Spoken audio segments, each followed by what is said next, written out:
When we first moved into Willow Creek, it felt like stepping into a dream.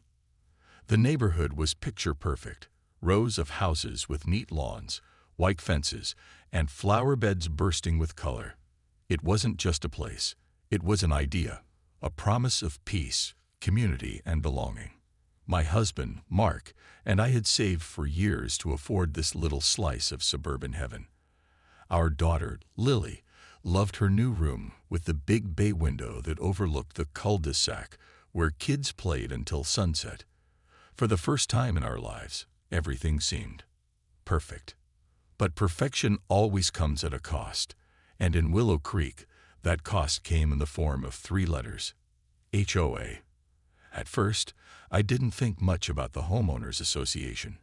They sent out newsletters reminding us about recycling days and holiday decorating contests. How bad could they be?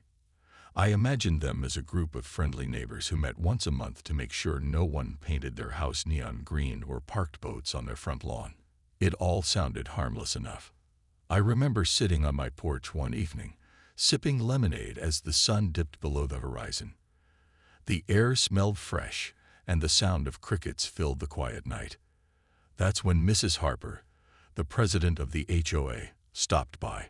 She lived across the street and was always dressed impeccably, with perfectly styled silver hair and a clipboard clutched tightly in her hand. "Lovely evening," she said, smiling sweetly. But there was something sharp behind those eyes, something calculating. "Just wanted to remind you, dear, about the rules regarding outdoor furniture." "What rules?" I asked, confused. "No plastic chairs allowed on porches," she replied, pointing to the simple folding chair I'd been using. "It detracts from the aesthetic." I laughed nervously, thinking she must be joking. But she wasn't. From that moment, I realized the HOA wasn't just about keeping things tidy. It was about control. Every detail mattered to them.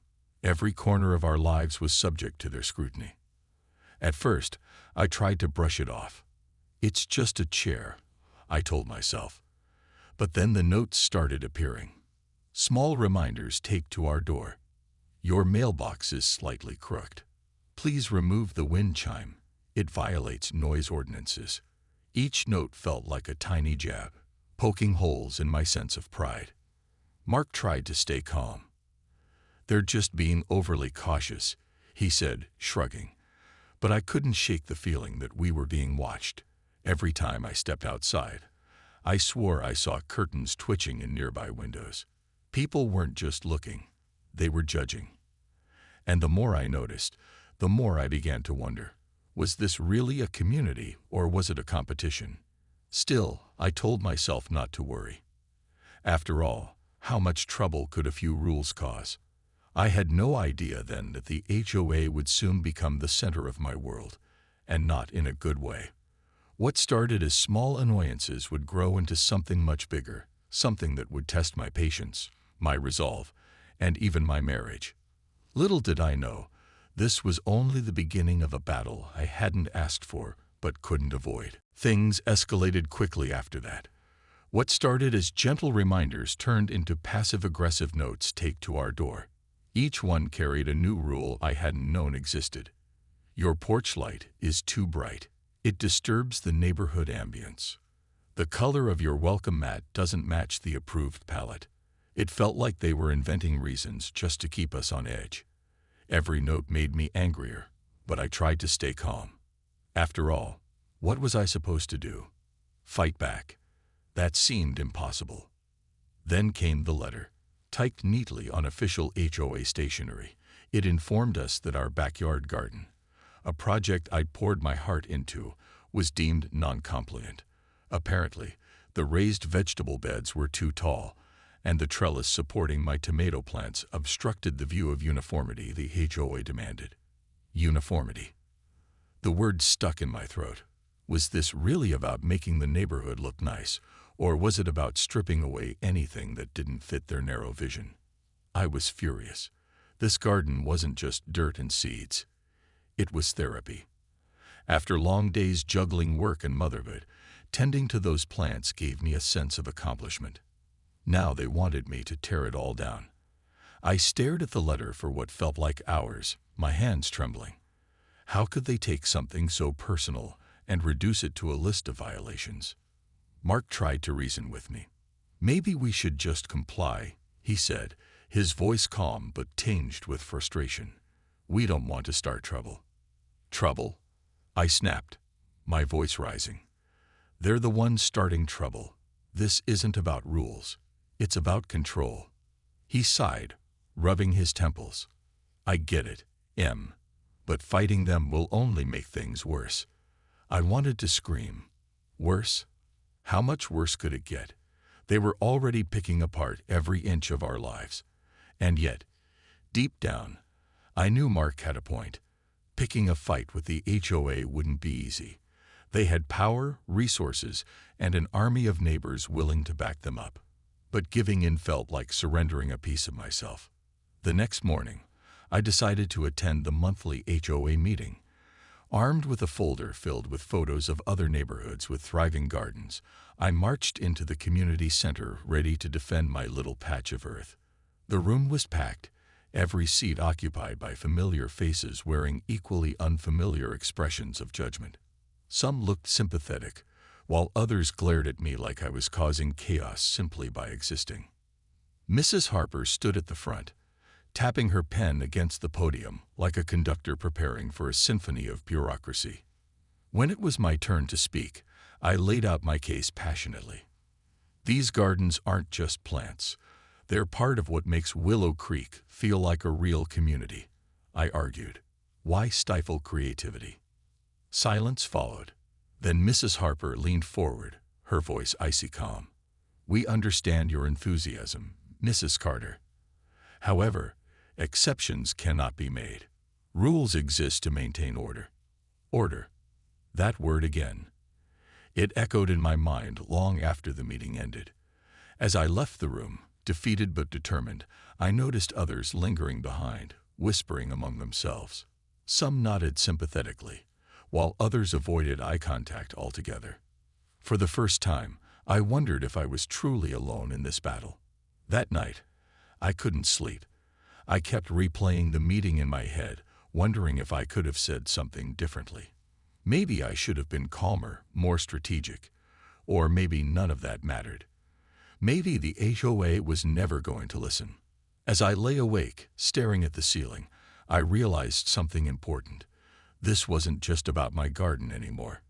It was about standing up for myself, for my family, and for the life we'd worked so hard to build. If I gave in now, what would stop them from taking more? The thought scared me, but it also fueled me. I didn't know how far this conflict would go, but one thing was clear. I wasn't backing down without a fight. The next HOA meeting was mandatory attendance for anyone flagged for violations. Armed with a folder filled with photos of other neighborhoods with thriving gardens, I marched into the community center ready to fight. My heart pounded as I pushed open the door, the room buzzing with quiet chatter. Every seat was taken, and the air felt heavy with tension. Neighbors exchanged glances, some curious, others judgmental. I spotted Mrs. Harper at the front of the room, her clipboard resting on the podium like a weapon. As I took my seat, I noticed how everyone seemed to be watching me. Some looked sympathetic, while others wore expressions that said, "Here we go again." I clutched my folder tightly, trying to steady my nerves. This wasn't just about my garden anymore. It was about proving that rules shouldn't exist to crush individuality. That maybe, just maybe, there was room for creativity in Willow Creek. When it was my turn to speak, I stood up, my legs feeling shaky but my voice firm. I understand the importance of maintaining a cohesive look in our neighborhood. I began, glancing around the room. But these gardens aren't just plants. They're part of what makes this place feel alive. They bring joy, beauty, and even fresh produce. Why stifle something that adds so much value? I flipped through the photos in my folder, showing examples of communities where gardens thrived without ruining the aesthetic. Look at these neighborhoods, I said, holding up a picture of a vibrant front yard overflowing with flowers and vegetables. They've embraced creativity, and it hasn't hurt their property values. It's enhanced them. Silence followed. For a moment, I thought I might have swayed them. Then Mrs. Harper leaned forward, her lips curling into a tight smile. "Thank you for your presentation, Mrs. Carter," she said, her tone icy calm. "However, exceptions cannot be made. Rules exist to maintain order." Order. That word again. It felt like a wall closing in around me, suffocating any hope of compromise. As I sat back down, I noticed people whispering behind their hands. Some nodded sympathetically, while others shook their heads disapprovingly. One woman even muttered loud enough for me to hear, "She's making such a fuss over nothing." The meeting ended without resolution. As I walked out, defeated but determined, I felt eyes burning into my back. I knew then that this wasn't just about me. It was about sending a message. If they let me win, what would stop someone else from challenging their authority? That night, I couldn't stop thinking about the meeting.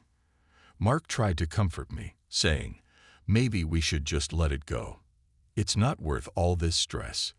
But letting go felt impossible. The garden wasn't just a hobby, it represented freedom. The freedom to make choices about my own home. Giving up would mean surrendering more than plants. It would mean giving in to their control.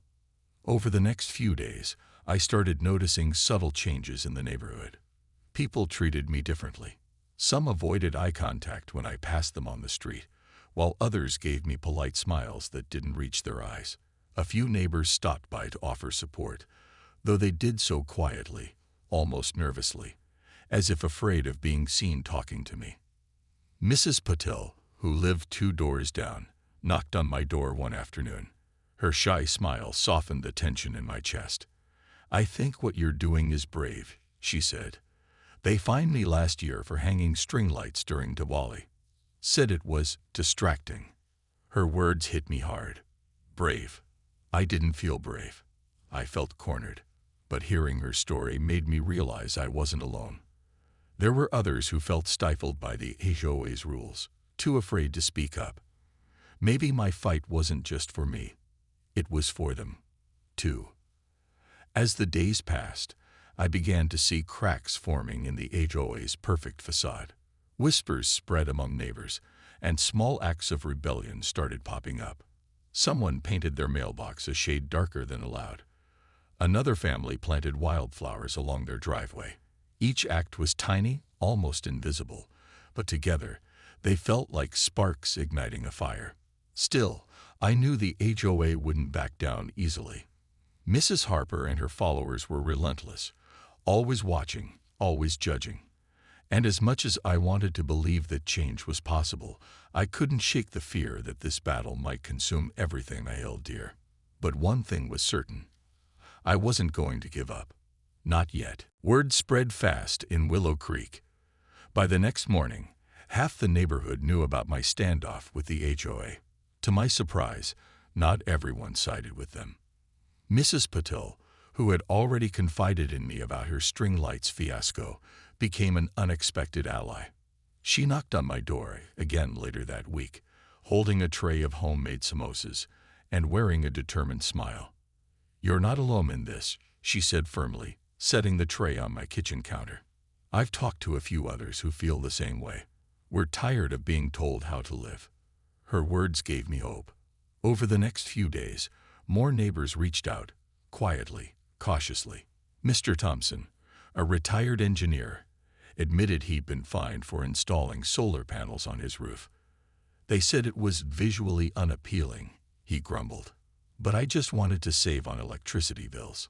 Then there was Sarah and Jake, a young couple who loved hosting barbecues, but were constantly reprimanded for having too many cars parked in their driveway during gatherings. Together, we formed a small group, a resistance of sorts. We met secretly in basements and backyards, sharing stories and brainstorming ways to push back against the HOA's iron grip.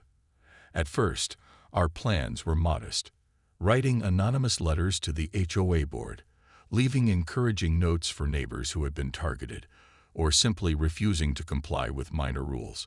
But as our numbers grew, so did our confidence. Still, not everyone supported us. Mr. Grayson, the vice president of the HOA, glared at me whenever our paths crossed. His wife even went so far as to complain that my rebellious attitude was setting a bad example for the children. Other neighbors avoided me altogether, clearly torn between sympathy and fear of drawing the HOA's wrath. Tensions reached a boiling point when someone spray-painted "Freedom" in bold red letters across the HOA sign at the entrance of the subdivision. Overnight, Willow Creek transformed from idyllic suburbia to a battleground. The HOA called an emergency meeting, accusing me of vandalism. Though I denied involvement, the evidence mounted against me. Security footage showed a figure matching my height sneaking around late at night. Never mind that I had an alibi. I'd been up watching TV with Mark. Desperation clawed at me. If convicted, I'd face fines, legal action, maybe even eviction. My dream home would become a nightmare. That's when Mrs. Patel revealed a shocking truth. It was me, she confessed quietly. I did it because I'm tired of living in fear. But I'll take responsibility if it means protecting you. Her bravery stunned me. Here was this soft-spoken woman risking everything to stand by my side. It made me realize how much was at stake, not just for me, but for all of us. This wasn't just about gardens or solar panels or barbecues. It was about freedom, about standing up for what mattered, even if it meant standing alone. As the days passed, the HOA tightened its grip. More notices appeared on doors, more fines were issued, and more accusations flew. But something had shifted. People were talking, really talking, for the first time. Neighbors who had once kept to themselves now exchanged knowing looks and whispered agreements. The cracks in the HOA's authority were widening. And though I didn't know where this fight would lead, one thing was clear: we weren't backing down. The battle lines had been drawn, and Willow Creek would never be the same again. The HOA called an emergency meeting to address the growing unrest in Willow Creek. By the time I arrived at the community center, the room was packed, buzzing with nervous energy. Neighbors whispered among themselves, their faces tense. Some looked angry, others scared, and a few seemed almost eager, like they couldn't wait to see what would happen next. Mrs. Harper stood at the front of the room, her usual calm demeanor replaced by barely concealed frustration. She tapped her pen against the podium, trying to quiet the crowd. "Let's begin," she said sharply, her voice cutting through the murmurs. "Recent events have caused significant disruption in our community. We must restore order." Order. That word again. It felt like a hammer striking a nail into the coffin of individuality. As she launched into her speech about vandalism, defiance, and the importance of rules, I glanced around the room. People shifted uncomfortably in their seats, avoiding eye contact. But there were also subtle signs of resistance. A nod here, a shared glance there. The tide was shifting, even if no one dared say it out loud. When it came time for open discussion, hands shot up across the room. Mr. Grayson, ever loyal to the HOA, spoke first. "This nonsense has gone far enough," he declared, pointing a finger at me. "One person is ruining everything for all of us." His words ignited a firestorm. Voices erupted from every corner of the room. Sarah, the young mother who loved hosting barbecues, stood up defiantly. "How are we supposed to live if every little thing we do is criticized?" she demanded. "We're not robots. We're human beings." Others chimed in, their frustrations spilling over. Mr. Thompson talked about his solar panels, arguing that sustainability shouldn't be penalized. Even Mrs. Patel bravely raised her hand, her voice trembling but resolute. "Rules are important, yes," she said, "but when they stifle creativity and joy, they become oppressive." For the first time, the HOA board looked rattled. Mrs. Harper tried to regain control, raising her hands for silence. "These complaints are noted," she said stiffly. "However, exceptions cannot be made. Consistency is key." Her response only fueled the anger in the room. Neighbors began openly questioning the HOA's decisions, demanding transparency about how fines were used and why certain rules existed in the first place. The meeting descended into chaos, with shouts and accusations flying back and forth. Mark leaned over to me, whispering, "This is getting out of hand." He was right, but part of me felt a flicker of hope. For so long, fear had kept everyone silent. Now, people were speaking up, refusing to be silenced any longer. The HOA's authority, once unshakable, was beginning to crumble. As the meeting dragged on, Mrs. Harper finally called for a recess, clearly overwhelmed. Outside, clusters of neighbors gathered, continuing the heated conversations. Some approached me, offering support. "You've inspired us," one woman said quietly. "Thank you for standing up." But not everyone was on my side. Mr. Grayson cornered me near the refreshment table, his face red with fury. "You think you're some kind of hero," he spat. "All you're doing is causing trouble." I met his gaze steadily. Maybe trouble is exactly what this place needs. By the end of the night, nothing had been resolved. The HOA promised to review certain policies, but their reluctance was obvious. Still, something had changed. The cracks in their perfect facade were widening, and I could feel the neighborhood waking up, realizing that they didn't have to accept things as they were. As I walked home under the dim glow of streetlights, I felt both exhausted and exhilarated. The battle was far from over, but for the first time, I believed we might actually win. The days following the explosive meeting were a whirlwind. The HOA, desperate to regain control, retaliated with a vengeance. Fines poured in, not just for me, but for anyone suspected of defying their rules. Mr. Thompson received a hefty penalty for his solar panels. Sarah and Jake were hit with a notice for excessive social gatherings. Even Mrs. Patel got another fine, this time for her string lights, which she had defiantly rehung after the meeting. "They're trying to scare us into submission," Mark muttered one evening as we sifted through yet another letter from the HOA. His voice was tight with frustration, and I could see the toll this fight was taking on him. But I refused to back down. If anything, their heavy-handed tactics only strengthened my resolve. I began documenting everything, every rule, every fine, every interaction. I snapped photos of overgrown weeds in neglected corners of the neighborhood, pointing out the hypocrisy of the HOA's obsession with perfection. I collected copies of outdated policies that made no sense in today's world. Slowly, I built a case, not just against them, but for our right to live freely. Meanwhile, the resistance grew stronger. Neighbors who had once been too afraid to speak up now joined forces with us. We held secret meetings in basements and garages, brainstorming ways to push back without crossing legal boundaries. Some suggested organizing a formal petition. Others proposed reaching out to local news outlets to shine a light on the HOA's antics. Every idea was discussed, every option weighed carefully. But then came the moment that changed everything. One morning, I woke up to find an official-looking envelope taped to my front door. Inside was a notice informing me that my property was scheduled for inspection, and any violations found would result in immediate action, including potential eviction. My hands trembled as I read the letter aloud to Mark.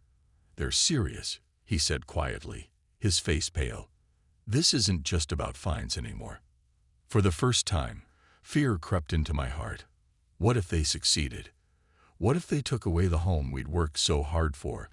But instead of letting panic consume me, I channeled it into action. That afternoon, I called a meeting with the resistance group. Together, we drafted a detailed response to the HOA, challenging each accusation and demanding proof of their authority to enforce such extreme measures. Then, inspired by Mrs. Patel's earlier act of bravery, I decided to take things a step further. Late that night, under the cover of darkness, I snuck out to the entrance of Willow Creek, where the HOA sign still bore faint traces of the word freedom beneath fresh paint. With shaking hands, I spray-painted a new message. Ruvalese without compassion rtyrnni. By morning, the entire neighborhood was talking. Some cheered the bold statement, while others condemned it as reckless. The HOA, predictably, went ballistic. They sent out an urgent memo accusing me of vandalism once again, threatening legal action. But this time, something was different. Neighbors began speaking out, not just to me, but publicly. A few posted on social media, sharing stories of how the HOA's rules had impacted their lives. One woman wrote about being fined for planting flowers that didn't match the approved list. Another shared how her son had been scolded for riding his bike on the sidewalk because it disturbed the aesthetic. Their voices added fuel to the fire, turning what had started as my personal battle into a collective movement. Even those who hadn't actively joined the resistance seemed to soften toward us. Mrs. Grayson, usually so quick to side with the HOA, hesitated when asked about the recent events. Well, she admitted reluctantly, maybe they have gone a bit too far. As tensions escalated, the HOA called yet another emergency meeting. This time, however, the atmosphere was different. Instead of fear, there was defiance. Instead of silence, there were demands for change. When Mrs. Harper stood at the podium, her usual confidence faltered under the weight of questioning eyes. "We will review all policies," she announced finally, her voice lacking its usual authority. "But order must be maintained." Order. That word again. It felt hollow now, stripped of its power. As I looked around the room, I realized something incredible. We weren't fighting for chaos. We were fighting for balance, for fairness, for freedom. And though the war wasn't over, I knew we had already won something far more important: unity. The final showdown came sooner than anyone expected. After weeks of mounting pressure, the HOA announced a town hall meeting open to all residents, not just board members or those with grievances. The purpose: to reassess community priorities. It sounded like a peace offering, but I knew better. This was their last-ditch effort to regain control before things spiraled completely out of their hands. The night of the meeting, the community center was packed. Neighbors filled every seat, spilling into the aisles and standing along the walls. There was an electric energy in the air, a mix of anticipation and defiance.